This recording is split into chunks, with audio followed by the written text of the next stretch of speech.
I'm taking this neurophysiology course at UCLA. Yeah.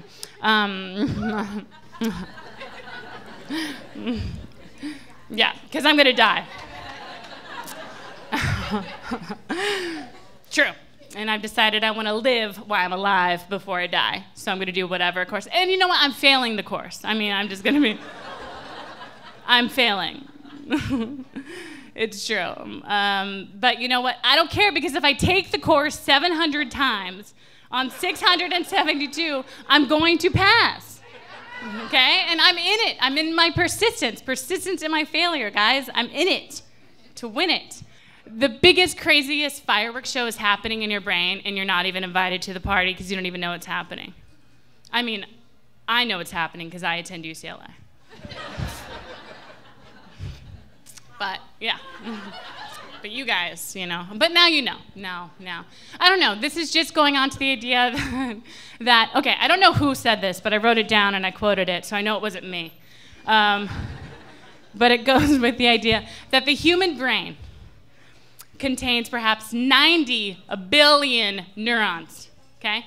Each connecting to so many other, linking literally trillions of connections, making the human brain the most complicated object in the universe. And we're all just walking around not giving a fuck.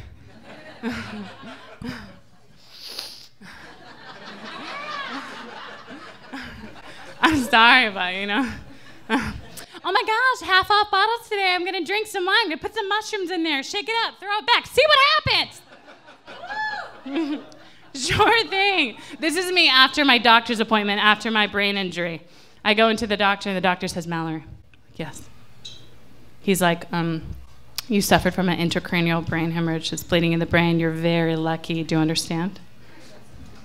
I'm like, yes, I understand, doctor. Thank you. When can I drink again? Hi, I'm Chelsea. Okay, it's called Don't Lay Down.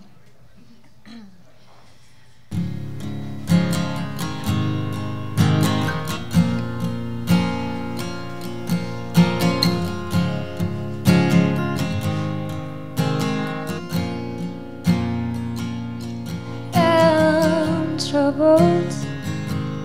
I don't need your bridge to help me through it. No, I can find my own silver lining.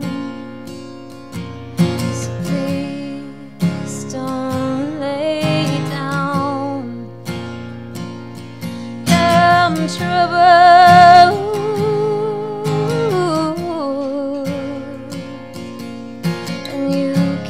Take my place when darkness comes,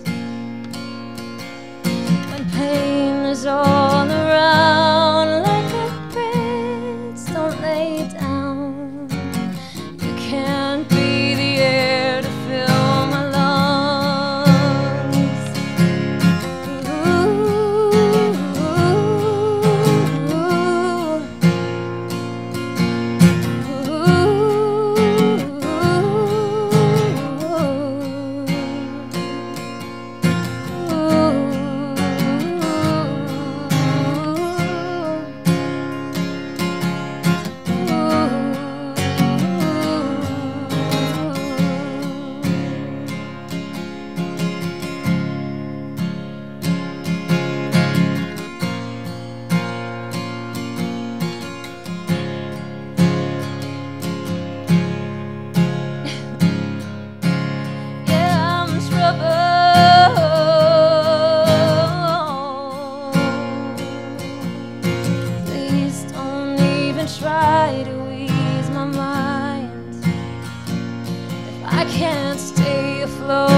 auditions go by quickly today. Me too.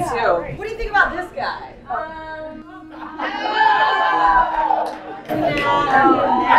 Not enough here. Yeah. No, let's see though.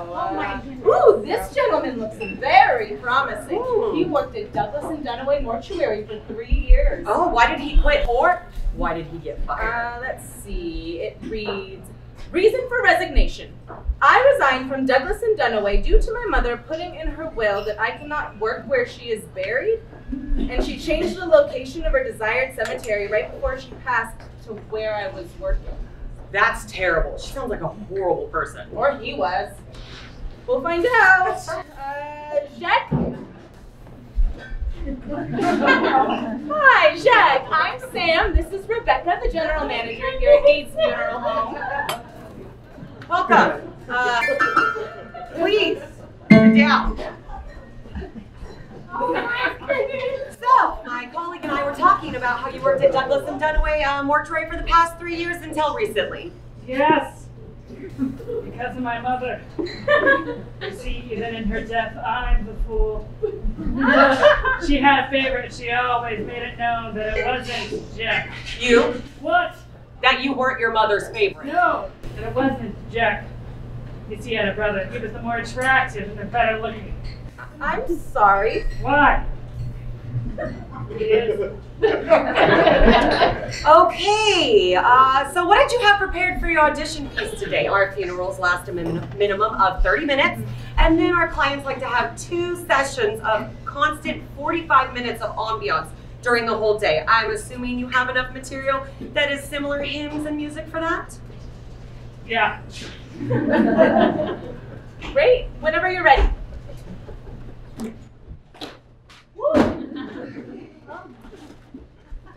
Hey.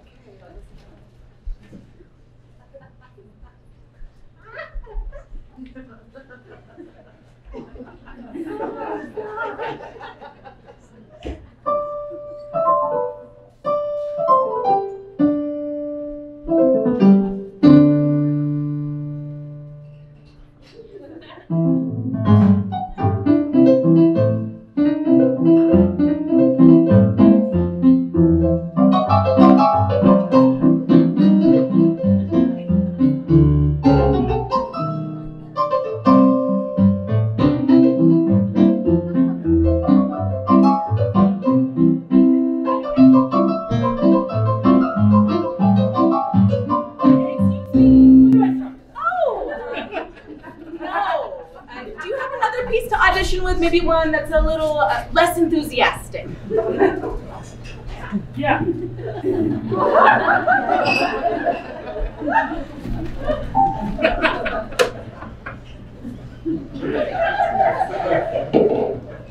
Great. Yeah. Thank you.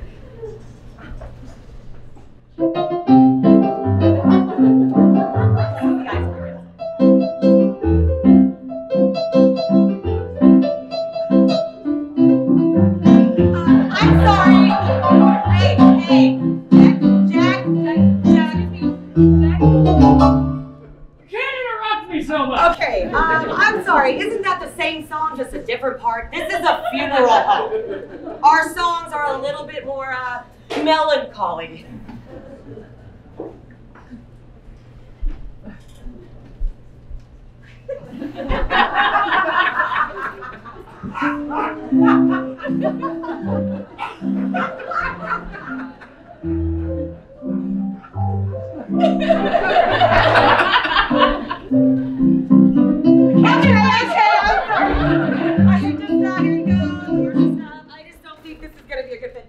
So much. When I first met you a moment ago, I thought this woman reminds me of my mother. And in this moment, a few moments later than that before moment, you still remind me of my mother. And that is not a compliment. Have a nice day. Okay. Well, let's just move right along to the next position.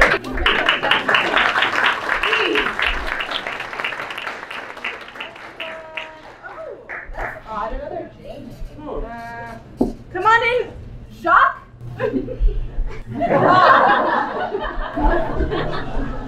Jacques?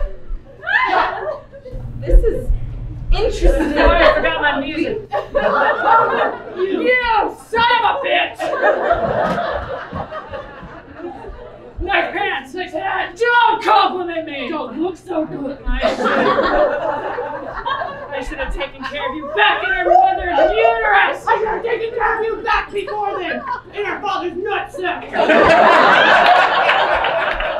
Listen, I already nailed this audition, so why don't you kick sand? The term is kick rocks, you funeral piano player. Yes, I hope so. Kicking rocks is pointless. It only creates a mess. Okay, all right, break it up. Break it up. Listen, I understand there's a little family history here, but let's just call this for what it is, okay? We'll just still call this a duel.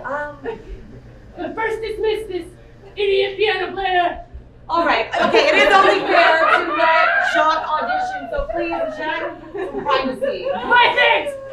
Thank you. Thank you. Okay, Jacques, whenever you're ready, we'd love to hear what you prepared.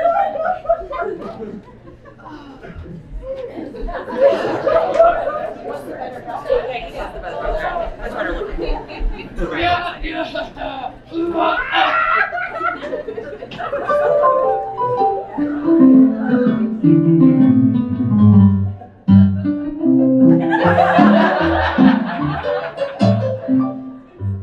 Jacques! Jacques! Hey, do you have literally on any other song in the world? Like anything, not that one. Listen, the song works. You just need a visual. Jack! He left! What? I was back there listening to you fail. Don't be an asshole. You sound like mother. I need you to lay down and pretend to be dead. Yes, that's exactly how she would say it. They're questioning the sound choice. They need a visual. Why didn't I think of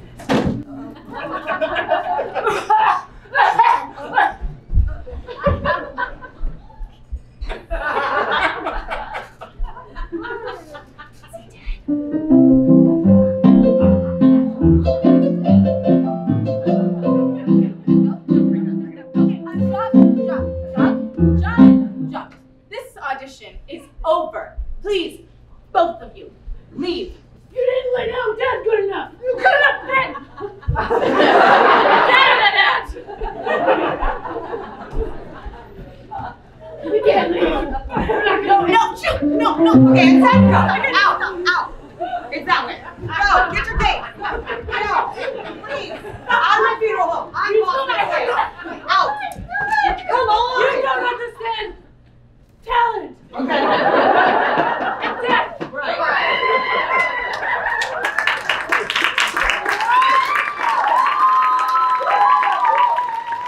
Is this like a Twilight Zone or something? I can't believe that he lasted Douglas and Dunaway for 3 years with that one song. Oh, that is a lie. That is a blatant lie. How long till we retire? Not soon enough. All right. Well, bottoms up till the next one. Cheers. All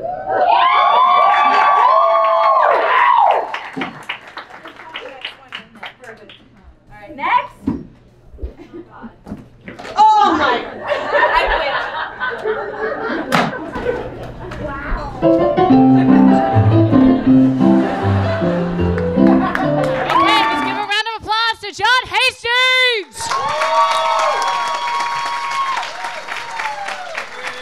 Hi, everybody. Hello. Thank you so much for coming to Long Beach. I'm new to LA. I don't know where I am. I've never taken a Lyft drive so long in my entire life. Go by so many oil fields. What the fuck is going on? I moved to LA in September. I didn't know that they're drilling for oil in the middle of a... Can you do that? Because I live in Koreatown, and they're always talking about, like, oh, you got to go for hikes, you got to be careful, oh, there's pollution. I know why. They're drilling for oil. I know you guys aren't shocked by this because you live here, and you're like, yeah, we know, we've written to the governor. Well, it's new to me. I'm Canadian. We don't drill for oil in the cities. We do it in nature where no one knows what we get up to. It's nice. I've lived in America since September. I grew up in Canada being Canadian, then I lived in England for 6 years. And when I told my friends that I was moving to America, I don't know if you guys know this as Americans, but the rest of the world has been really throwing some shade your guys' way for quite some time. They would say it started in November of 2016, but it's from years before that. And it's I like it here, but my problem with this is that America, like every country, has flaws, but the flaws that are exposed or discussed by other countries when they're being critical of America are things that they do as well. Like I told friends, oh, I'm moving to America, and we can't go to America!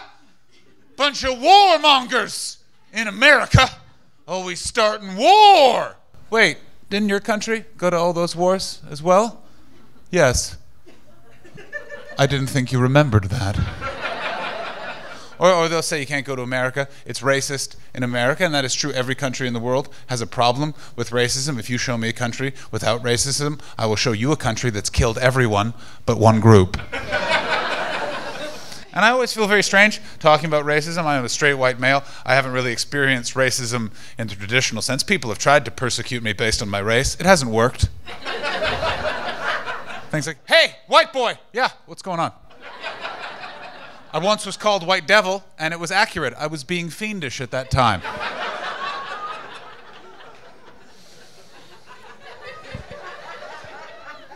But I hope all of you want racism to end. My reason is a bit selfish. I want racism to end because when people meet me, they assume that I am racist because I look like a racist.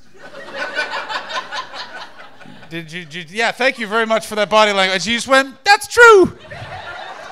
A lot of you didn't laugh as you were too busy going, that's where I recognized him from. I'm watching the news and they say a racist and then my face pops into your brain. Now this is something, I have lived and traveled all over the world. In America you have some amazing qualities, but you guys get fighty quick. More importantly, you get talk about fighty fast. I've lived in England, Scotland, Ireland. I've been to Scandinavia. Those places are notorious for fights. There's no words. They just nod. They go outside. Someone has a broken nose. Then they walk back in. You guys you go up chest to chest and you discuss what you're going to do and why. I think it's because you're a very litigious society. You're getting everything on record quickly. I had to borrow money from my mom this year. For those of you who never borrowed money from your parents, here's how it goes. Yeah, I had to go to my mom and effectively say, hey, you know how you're supposed to teach me responsibility? Well, you failed, and that comes with a hefty fine.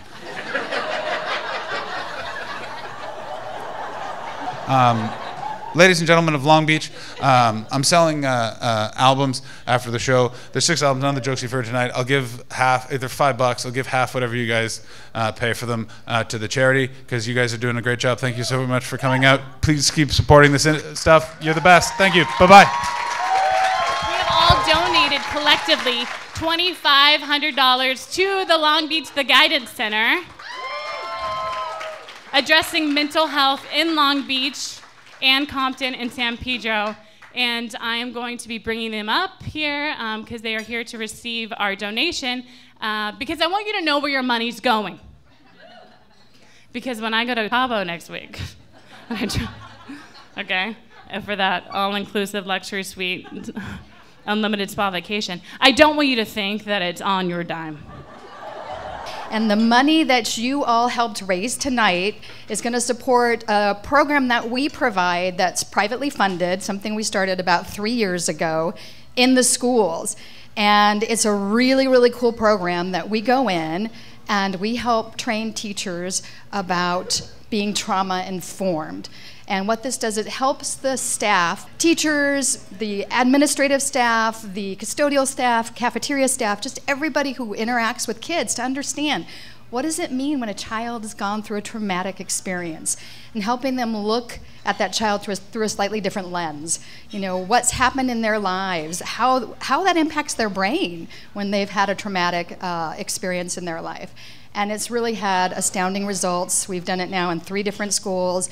We just got a grant to help expand the program to another staff person, and we're really, really excited to be able to use the money tonight to help support that program. So thank you. Yay.